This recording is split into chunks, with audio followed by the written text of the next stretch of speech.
Warriors owner Joe Lacob says he will not mortgage the future to win now with Steph Curry, plus other brand new comments from Golden State's owner. We're talking about all of that right now on Locked On Warriors.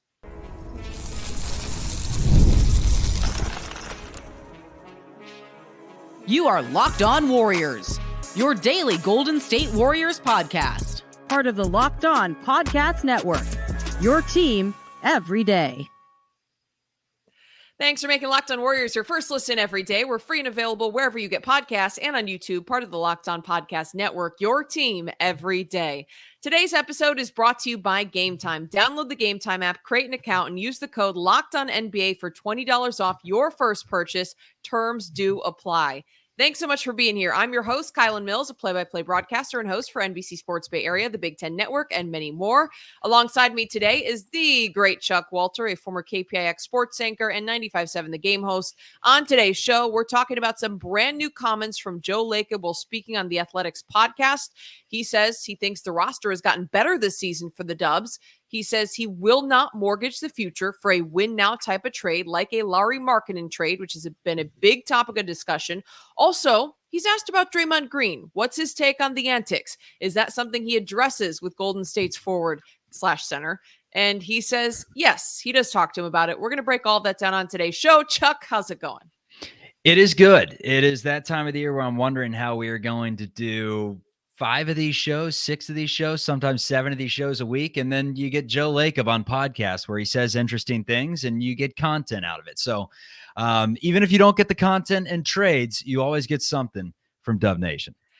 Something to talk about. Will we wait to see if the Warriors make yet another significant move? A new trade that I saw being tossed out there is a possible blockbuster with the New Orleans Pelicans. That may be something the Warriors move on to if this Lauri Markkanen situation doesn't pan out, based on the fact that Danny Ainge is asking for Steph Curry's next unborn child in order for the Dubs to bring in Markkanen. That's a whole separate topic. But let's start with Joe Lacob, who says the Dubs have gotten better. He spoke on the Hoops Adjacent podcast with the Athletics' David Aldridge and our friend Marcus Thompson, who does an excellent job. Appreciate him and appreciate them. And they spoke to Joe Lacob about a number of topics, starting with what this team looks like right now, the way the roster has shaped up. He says he feels like the Dubs have gotten better based on the moves that have been made this offseason. I'm going to say I agree with Joe Lacob really quick off the bat. First, one of my big requests was that I wanted this team to get younger. And you look at the moves they've made so far, the Dubs have. Mike Dunleavy Jr. moved on from 39-year-old Chris Paul. No hate, but guess what? 39 years old is very slow in terms of wanting to work the offense in the half court. Wasn't my cup of tea for what the Dubs need right now. I don't think he 100% worked alongside Klay Thompson and Steph Curry. Thompson's obviously no longer with the Dubs, but I just think this last year, it made the most sense for him to move on. Dubs also move on from 34-year-old Klay Thompson. The players they added, 26-year-old DeAnthony Melton, 26-year-old Lindy Waters III, 30-year-old Kyle Anderson, and 31-year-old Buddy Hield. So trending in the younger direction. The other big thing, or at least my ask, was for the Dubs to get bigger. They draft a 7-foot center. They could be trading for a Lauri Markkanen. That still remains to be seen. But Kyle Anderson, another bigger post type of player. And then they obviously have added more guards, but I think they're trending in the right direction. So for those reasons, I'm going to say yes. Do you think the Warriors have gotten better? And do you agree with Joe Lacob? Yeah, I think it comes down to the phrase we hear a lot in Warriors country, and that is strength in numbers. This team is 1,000% deeper than they were a season ago. I mean, just adding Anderson into a role that Saric played last year, and obviously Saric got off to the nice start, but halfway through by the All-Star break, it was, fizzled for the most part, and that did not make sense whatsoever. I think they've added in some intriguing two-way players. I know that two-way players usually doesn't make the A block, but between Plowden and potentially having Post as a two-way player, there's some intrigue there. Lindy Waters coming in off the bench potentially that can knock down some shots. Had a good rookie season at Oklahoma City and then got buried because there were a lot of players behind him. And then you look at the logical.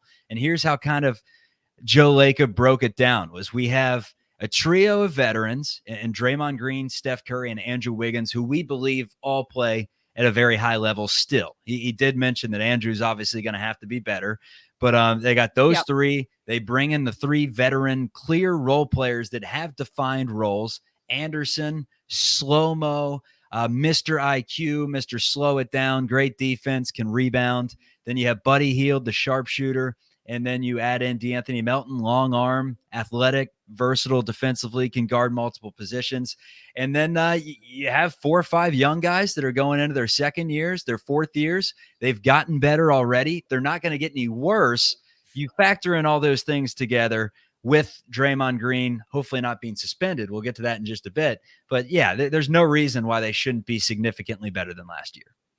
Another thing that the Dubs front office deserves to get some credit for is the fact that they've also moved in the right direction in terms of the payroll. Dunleavy subtracted about $40 million from the Warriors' previous payroll number in his moves that he made this offseason. And you look at the way they were able to make all of these different things happen by letting Klay Thompson and CP3 go. The Warriors dropped out of the first and second aprons all the way out of the luxury tax. That opened up the opportunity for them to use the non-taxpayer mid-level exception for the first time in years. And that's exactly how they brought in DeAnthony Melton. So I do think another thing that has to be addressed is the fact that Mike Dunleavy Jr. has gotten creative to get some of those numbers, the high payrolls off the books in order to make some of these moves happen, to improve the depth of this roster, which I'm on the same page as you. I do feel like there's better depth. Definitely a ton of depth in the backcourt. I still think they need more depth in the front court, and I'm very hopeful if they bring in another piece that they would bring in a player who is long, who is tall, and who can add some size. That's one of the reasons why I love Lauri Markkanen. You look at the possibility of a lineup. The Warriors could go big. We've talked a lot about how a lot of folks are sick of them playing small ball, which has not worked the last couple seasons, flat out. They could go the other direction. You start a Lauri Markkanen at the 5, a Draymond Green at the 4, a Jonathan Kuminga at the 3. You could even slide in Andrew Wiggins at the 2 and leave Steph Curry as the lone player at 6'3", who's really the only smaller player on the roster. You've got Wiggins, who's a great defender. Jonathan Kuminga has really come around in terms of his ability to defend and has elite athleticism. And with Lauri Markkanen on the floor at the 5 and his ability to knock down shots, that can also compensate for the fact that Jonathan Kuminga's three-point numbers and outside shooting have not been where they need to be for him to play the 3. Of course, we hope that those numbers get better. But still, with Markkanen being able to hit some of those outside shots and stretch the floor from the 5 position, you've got Draymond Green, an elite defender, at the 4. I like some of the different options the Warriors would have if they were to bring in a Lauri Markkanen. If not, I still would like to see them add some size, whether it be a veteran big, just some other additional post presence. I know they have Quentin Post, their rookie that they just brought in, 7 foot. But I do think you have to temper expectations for a late second-round pick out of Boston College. Going to be a rookie. Don't want to expect too much. I love Trace Jackson Davis, though, and I think he can slot in nicely at the 5. I still would like to see one more move that adds some size to this roster, whether that be the big secondary scorer like you're hoping Lauri Markkanen would be, or a different move. That's what I'd like to see. What are your last wants for this roster? Last wants for this roster. I mean, I would want Lauri Markkanen. I would want Zion Williamson. I would want LeBron James. I want a lot of things. The question is, what is realistic? What I found fascinating about the interview is Joe Lacob basically said, everyone's assuming by trading all your emerging young players, potentially young stars, that you're going to be better.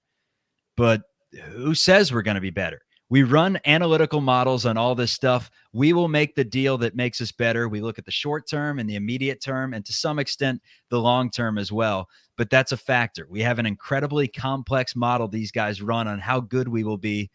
And so we're very aware of that. You can't make a trade that makes you worse and then expect to be better. I didn't know they had all these models that went into it. I guess the analyticals side of it that we've seen so much with Farhan and the Giants that hasn't really worked out. But I'm willing to give Joe Lacob the doubt here. He's proven time and time again that he knows what he's doing. But going back to Dunleavy, I feel like he was somewhat in a tough spot this offseason based off what the Warriors did after the 21-22 season, throwing so much money into Jordan Poole and then firing all that money into Andrew Wiggins as well. you make two moves that, as of right now, don't appear to be the smartest things on paper. Now, one of them can obviously turn around in Andrew Wiggins if he bounces back this season. But that put Dunleavy in a tough spot. This offseason was about shedding some capital, getting under the tax, figuring out the finances first, and then building a team second. And I think he's done about as good a job as he can do.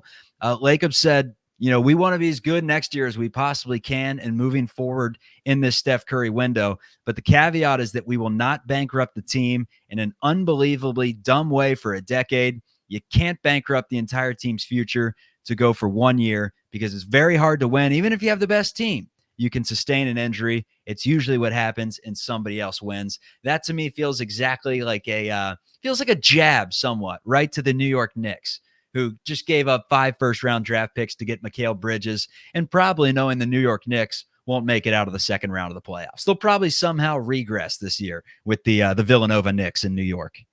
It's a fine line the Warriors are walking where they don't want to mortgage the future, but they want to get better, and they need to get incrementally better enough to make this a contending team when they couldn't make it out of the play-in last season. It's a very difficult line to walk, and we're going to talk much more about why Joe Lacob is not willing to mortgage the future. What is he willing to give up, which has been a big topic of discussion. We'll get into all of that here coming up. This time of year is incredible to get out to baseball games. MLB season in full swing, and while you're waiting for the NBA to come back around, it's always fun to just get out, get some fresh air. I have so many fantastic memories growing up of going down to Wrigley Field. I grew up in the Chicago area, watching the Chicago Cubs with my dad, sneaking out over the summer, going to day games while he took a day off, and getting to sit in the Wrigley Field bleachers. The sun is shining down on you. You've got the smell of fresh popcorn, the hot dogs. It's just such a fun experience to get out to a ballpark and watch a Major League Baseball game. There is nothing like the summertime in Chicago. San Francisco, for those of you listening in the Bay Area, a little bit cooler in the summertime, but still Oracle Park, absolutely beautiful. You definitely want to get out to an MLB game this summer. And one way to do that is by using the Game Time app, an authorized ticket marketplace of Major League Baseball. It makes getting tickets faster and easier. Prices on the Game Time app actually go down as it gets closer to first pitch. With killer last minute deals, all-in prices, views from your seat, and their lowest price guaranteed, Game Time takes the guesswork out of buying MLB tickets. One of my favorite features in particular is flash deals. You save even more with exclusive in-app deals on select seats ahead of the game or event. That's a great way to maybe make a spur of the moment decision. Okay, you know what? I am going to go out and I'm going to go to a baseball game because these ticket prices can't be beat. $20, why not? Either way, Game Time takes the guesswork out of buying MLB tickets. Download the Game Time app, create an account, and use the code LOCKEDONNBA for $20 off your first purchase. Terms apply. Again, create an account and redeem the code LOCKEDONNBA for $20 off. Download Game Time today. Last minute tickets, lowest price guaranteed.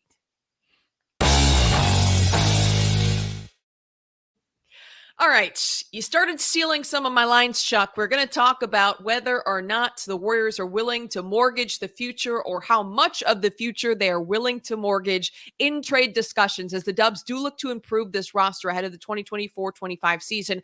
Something Joe Lacob did say is that they want to maximize Steph Curry's prime. And yes, we are going to go with the fact that Steph Curry is still in his prime. That's what this front office believes. I believe that. Keep in mind, folks, this last season, Steph Curry, without a lot of help, no clear secondary scorer on this roster. He is the prime target. Defenses are honing in on double team, triple team, was top 10 in the NBA in points per game. Still putting up incredible shooting numbers. He also was 6th in clutch points per game. That's something that has to be pointed out. Steph Curry had the ball in his hands a ton in those pivotal game-shifting situations, and he continues to deliver among the best in the league, despite the fact that unlike the rest of the teams that were playoff-worthy, there was no Robin to the Batman. It's something we've talked about extensively on this show, which makes it a lot harder for Steph Curry to find the space to score. The man also just looked tired because he's having to do so much. He runs a ton of miles to try to get open off the ball. He's trying to create on the ball, and there was not a reliable secondary scorer on this roster. Steph Curry, you watch him running around with Team USA, looks like he's got plenty of gas left in the tank. The Warriors do want to try to maximize that. That is something that Joe Lacob said. But how do you do that without giving up too much? The Jazz, in my opinion, want to fleece the Warriors. If you're talking about sending Jonathan Kuminga, Brandon Pajemski, Moses Moody, and future picks, absolutely not. I know you talked about it, Chuck, when I wasn't able to be on the show, and I appreciate you taking over on Monday, but I'm on the same page. Absolutely not. I'm with Joe Lacob. I think that's way too big of an ask.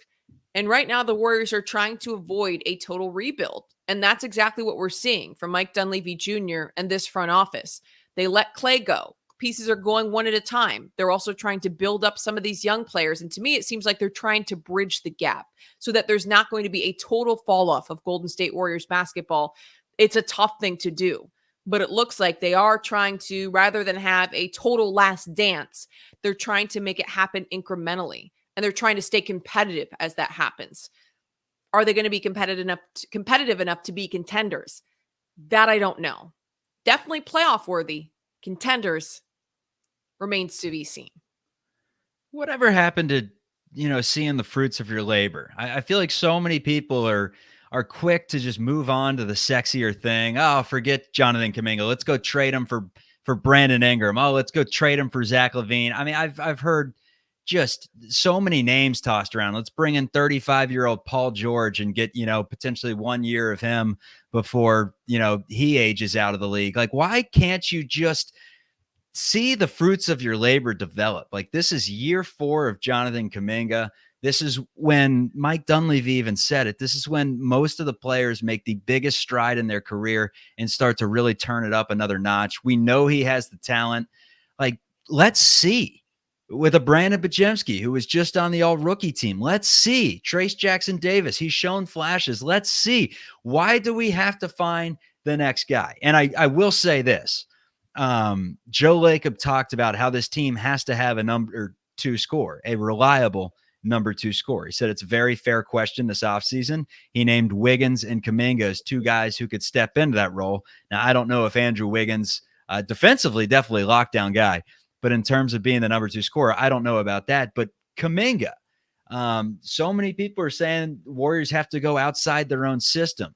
They have to turn against, because they got Kuminga with a lottery pick. They got Moses Moody with a top 15 pick. They struck out on James Wiseman, but most of the players that they have on this team that they're relying on right now, or at least a few of them, were high draft picks and should be expected to really turn it on. So I never really got the the notion that you should develop these guys, sit them behind a Hall of Famer like Klay Thompson and Moses Moody, and then right before they can finally show you what they can do, you dish them away for someone else just because he scored a bunch of points on a really bad basketball team, and quite frankly has never played on a good basketball team. So yesterday I loved the thought of Lauri Markkanen, but this is like a 24-hour thing. There are no absolutes in my life. I am not one of those talking heads that'll sit there and the Skip Baylesses of the world who will try to just debate you until he finally has to look at himself in the mirror after the shift and say, I am an absolute idiot. Like, I will change my mind as I get new facts. And the fact of the matter is, it seems like Joe Lacob and staff really, really like Jonathan Kuminga. There's a reason why he hasn't been dished. They've had some options to bring in other players, and they're keeping him because they believe in him. And I think a lot of Dubs fans believe in him, but so many fans out there just do not want to see the fruits of their labor. They want the sexy, they want the proven. But at the end of the day, Lauri Markkanen, how proven is he? He's a proven scorer. Is he a proven winner and someone that can be the cornerstone of your future? I don't think he is. Could Jonathan Kuminga be?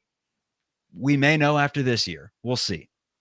Well, I think then you could say it's the same about both of them. Jonathan Kuminga is not proven. Lauri Markkanen isn't proven. Lauri Markkanen is, though, playing at an all-star level. Jonathan Kuminga, but the difference is you got to, Kylen, you got to trade 4 people. You got to trade 3 draft picks. You got to trade Moses Moody. You got to trade. Right. I'm not advocating for the trade. Yeah. I'm not advocating for the trade that has been reported that Danny Ainge is asking for. I don't think you give up all 3 youngsters in addition to draft picks. Absolutely not. I think there has to be a fine line, though. Like, depending on the star that you're looking at talking about trading, then yeah, maybe it is worth it to move more of those pieces. Like, if we're talking about Giannis, the conversation's different. If we're talking about Lauri Markkanen, the conversation's different. If we're talking about Brandon Ingram, I think the conversation's different. To me, Lauri Markkanen, though, is a player who, based on his skill set, would fit in with a lot of systems. That's another question you have to ask. When you bring in a player, there's no guarantee there's going to be a fit. I like Lauri Markkanen because I think the skill set fits in great with the Warriors when you're talking about a big who can stretch the floor. And I just think the skill set, based on the way the NBA is right now and looking for bigs who have perimeter skills, who have outside shooting abilities, that's the way the league is going. And so to me, he's one of those players that could fit in a lot of places. And I think specifically with the Golden State Warriors, is it worth mortgaging the entire future, moving all three young players in Moses Moody, Brandon Pajemski, Jonathan Kuminga, in addition to the slew of draft picks that Danny Ainge wants? No question. That's a no from me, dog. I do think, though, if you're talking about Moses Moody and draft picks, like one of the three, you have to seriously consider, and I think you do the deal. The Warriors have a loaded backcourt. If it was Brandon Pajemski or Moses Moody, one of those two, I would be willing to part ways with, along with draft capital, to bring in Lauri Markkanen. I love the idea of keeping Jonathan Kuminga. Also, Jonathan Kuminga likely is going to warrant a massive contract when extension talks come up during this upcoming season. And I think that makes Brandon Pajemski a more valuable trade asset. Also, based on what reports were out, the Jazz like Brandon Pajemski and want him. I like Brandon Pajemski, but he's one that, if it was just pods and draft picks, I would be willing to let him go to bring in Lauri Markkanen to try to make this a win now situation, to make this a contending team, because your backcourt's still loaded. You keep Moses Moody, who I'm very high on. I think can be a future great role player, maybe not an all-star, great role player, and you need those. Jonathan Kuminga, future all-star caliber player, 100%. Trace Jackson Davis. I don't know yet what the ceiling is for him, but I love him. Great this last year. So I still think if you can keep a majority of those pieces while offloading draft picks and it's just pods, then I'm okay with it. Then I think we give it a shot, because you're not mortgaging the future. Giving up one of those young players, you're not mortgaging the entire future. And I know a lot of people like pods. The only question would be, if pods leaves, who's going to be the backup point guard? Because to me right now, it's got to be him behind Steph Curry. Well, it's two-way Reese Beekman. I talked about at the beginning of the show. Warriors have some decent two-way players, and Beekman may be someone that has to step up. He being a Virginia Cavalier, playing for Mr. Tony Bennett, you know that he's going to be a good defender. So I don't think the Dubs have to worry about that. I mean, Ty Jerome, a former Virginia Cavalier, also played some decent defense. That's what I guess Steve Kerr likes right now, going after those undersized Virginia Cavalier point guards. Although I don't even think Steve Kerr loves undersized. I don't know if they're necessarily undersized. I mean, I yes, guess he does. Steve in today's day and age, yes. In today's day and age, yes. The players have gotten a little bit bigger. But going back to Pajemski, I said yesterday on the show when I was riding solo that I'd have to sleep on it, but I think I'd do the Pajemski, the Moody, and the picks for Lauri Markkanen. The issue that I now look into is, if you did bring in Lauri Markkanen and you want to extend Jonathan Kuminga, then you're putting yourself back into tax hell. So yes, that's what I kind of want. Those two would be a challenge for sure. Yeah, so that's where it kind of gets a little bit dicey. I don't think moving off Moody and Pajemski would be absolutely horrific, just because you brought in Melton, Buddy Hield, and have Gary Payton and potentially Wiggins, as you mentioned, playing the two. So that's not the issue there. It's more so that I do think Pajemski is going to be a really good NBA player, high IQ guy, and 3 draft picks. It's risky. I mean, if the team's good and Markkanen comes in and tears it up, and you extend him and you extend Kuminga and you find a way to make it work financially, then those picks don't matter as much. But if something goes wrong, if Steph Curry gets hurt, if Draymond Green gets suspended, if Lauri Markkanen gets hurt, that wouldn't be the craziest thing to think in the world. And this team stinks. Guess what? The Jazz have picks on picks on picks, and the Warriors can do nothing about it. They're stuck. They're stuck in purgatory, and that is what is slightly terrifying. You mentioned you're a Bulls fan. How the Bulls look the last 30 years, you know? And on that note, we're going to talk about Draymond Green here coming up. I'm going to pretend like you didn't bring up my Chicago Bulls, all right? But You alluded to or touched on our next topic, which is going to be, will Draymond Green stay on the floor? That's a big question mark for the Dubs as we look ahead to this next season, whether they make another big time move or they don't. A lot of the Warriors' future and success this upcoming season is going to hinge on the development of some of the young pieces that we just mentioned. Is Jonathan Kuminga going to come in and be the secondary scorer? Another player that there are a lot of questions around is Andrew Wiggins. Is he going to come back and play more consistent and closer to the level he played in 2022? And then the final huge question is, will Draymond Green come back and be able to stay on the floor? Number one. Number two, is he going to lose his cool? Is he going to create some type of drama, which has surrounded him the last couple seasons? I don't want to bring up the punch heard around the world, but there's the punch heard around the world. Basically, is Draymond Green going to be able to keep his emotions in check? Is he going to stay on the floor and be able to help continue to build the Warriors' chemistry versus some of the issues we've seen the last 2 seasons? Draymond Green this past year missed 27 games, played in 55, but was out significant time. Not to rehash, but to remind folks, missed significant time. He had to step away from the team, dealing with ejections, got suspended due to emotions getting out of control, putting Rudy Gobert in a headlock. The list goes on in terms of the antics that led him to stepping away from the team for an extended period of time. Something that Joe Lacob was asked about in his conversations with Marcus Thompson on the recent podcast for The Athletic, Hoops Adjacent. Lacob said, yeah, it's something I've addressed with Draymond Green. He said, I'm not going to sugarcoat it. I've had conversations with him many, many times. Joe Lacob's hopeful that Draymond Green is not going to mess up moving forward. He says he doesn't think he will, but he always doesn't think he will. Of course, he addressed that Draymond is an incredible competitor, and that makes our team better, especially on the defensive end. This is all Joe Lacob's words, but we have to keep him in games, which is stating the obvious. Of course, we have to keep him in games. Is that going to happen? The owner has talked to Draymond about it. Steve Kerr has talked to Draymond about it. His teammates have talked to Draymond about it, yet it is a repeated pattern, and it majorly impacted the team the last 2 seasons, disastrously impacted the team the last 2 seasons, in my opinion. What do you think is the key for Draymond Green this upcoming season? And if you look into your crystal ball, do you really think that he's moved on from the antics and truly grown as a person? No, not don't? at all. But not because not Okay. because I think he's a bad guy or anything like that. Just because he is who he is. Like I every single week I clean out my car. I go to the car wash on Monday. It looks great, and I say, this is the week I'm finally going to turn myself around. I'm going to be something that I'm not, and that is organized, that is clean, that is detailed. And guess what? Friday rolls around and it looks the same exact that it did the last Friday. Like, I am who I am.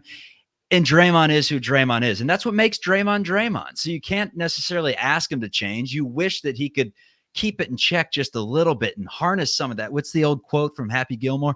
Harness good, block bad. Harness good, block bad. I mean, you psycho. You wish that Draymond Green could do that. But like what Joe Lacob said is it's hard to control yourself in life. He has some problems. We all have some issues. His is just on a big stage, and it has implications for the organization. I do think he's committed to all the things to help extend our run and compete for championships.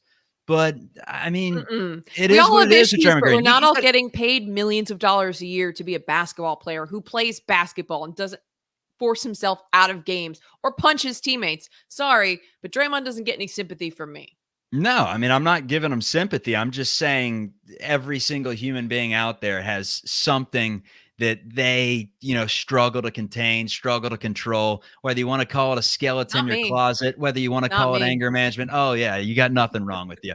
Whether you want to call it anger management, like everyone has something going on that it's just, another person from someone else. But does it affect your ability to do your job? So for example, like you have your issues, whatever, like if those issues come into play where they're affecting your ability to work and you're not showing up to work, then you get fired in the real world. That's the way it works. Like, yes, we all struggle with issues and everyone has something they're trying to work on. But at the same time, like you still have to be able to be a functioning member of society who goes to your job and gets it done every day. I'm not his guidance counselor. I'm not, that's not what you're asking me. You're asking me, is he going to stay on the floor? And I'm just saying no, because of the reasons I just outlined. It's what makes him great. He is fiery.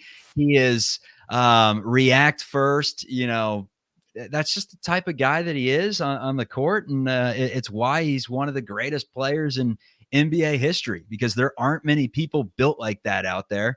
And he's been the enforcer for years. He's been the heartbeat, and it gets him in trouble quite a bit. But, you take the good, you take the bad, and you hope that there's a lot more good than bad, but something is going to happen. Like something. It may not be as big as last year's, but I find it hard to believe that he's going to go an entire season without getting teed up. I will put my mortgage on the Well, fact. yeah, I'm not saying, yeah, if he never got a technical, then we would be talking about something totally different. Yeah, he went to some camp in the offseason and was a changed man. Yeah, I don't think that's going to be the case, but I do want to put into context just how detrimental it is for Draymond Green to be off the floor and how important it is that he stays on the floor. You look at this past season, the Warriors were a play-in team. Draymond Green missed 27 games. Had he played in those games and the outcomes have been different, this team could have been a top 6 seed. And I'll explain exactly why. The Warriors' defensive rating last year with Draymond Green on the floor, 113.5. The team averaged more boards, more assists, more blocks, more steals per game with Draymond on the floor. The win percentage with Draymond on the floor was 600, 33 and 22. If they had finished 600 in the regular season, that would have put them in 6th in the Western Conference. Without Draymond Green, the Warriors' defensive rating, 121.1. So more than a 7.5 point difference. And reminder, folks, you want your defensive rating to be lower because it has to do with points conceded per possession. So that's more than a 7.5 point difference. The win percentage, 481. That would have put the Warriors at 12th in the Western Conference. So 481 without Draymond Green, a 600 win percentage with Draymond Green on the floor. In the Western Conference, that's the difference between being out of the playoffs and being a top 6 seed that doesn't have to play in the play-in tournament. That's huge. So if Draymond Green can play in a majority of the games this season and not miss 27, and the roster is even incrementally better than it was last year, the Warriors should avoid the play-in completely and could have really been in 5th or 6th place. If he does something like he did last year and that type of suspension happens, would the Warriors finally, say enough is enough, or have they just accepted that they're all aboard the Draymond Green roller coaster that it is? And you take the ups, and then when it comes crashing down, you take that as well. Like, I wonder if there's anything that could be done. I mean, he socked a guy in the face that just had been paid like millions and millions of dollars to be at least paid to be one of the faces of the future franchise. And the Warriors stuck with Draymond and shipped away Jordan Poole the next season after really the chemistry was never there. So it does seem like at this point, back. yeah, it seems like at this point that Joe Lacob specifically just thinks that, and rightfully so, Draymond's an excellent basketball player, but based on his actions, it does feel like it's, we understand that Draymond is who he is. We've ridden with our guy, and we're going to ride off with him into the sunset, even if, he is in a suit on the bench because he can't play. We're going to ride off with him. My hope is that they won't let it get that far. And if Draymond Green gets suspended this season, maybe it is time to walk away. We're going to hope that doesn't happen, though. We're going to hope that Draymond Green can bring the firepower, but also keep the emotions in check to where he stays on the floor, because he does have that next level of commitment to this team. Chuck and I have the next level of commitment to Locked On Warriors, and we appreciate your commitment to joining us here on the show. And that'll do it for today's episode. Want to remind everyone, Locked On has launched the first ever national sports 24/7 streaming channel on YouTube, and now it's also available on Amazon Fire TV and the free Fire TV channels app. Locked On Sports Today is here for you 24/7, covering the top sports stories of the day with the local experts of Locked On, plus our national shows covering every league. Find Locked On Sports Today, now available in the free Fire TV channels app. Chuck, can you send us off with a dance move or what? Look, Kirk Gibson. Oh, we can't do Kirk Gibson in this market. Come on. Okay, I don't know what you to know do. what?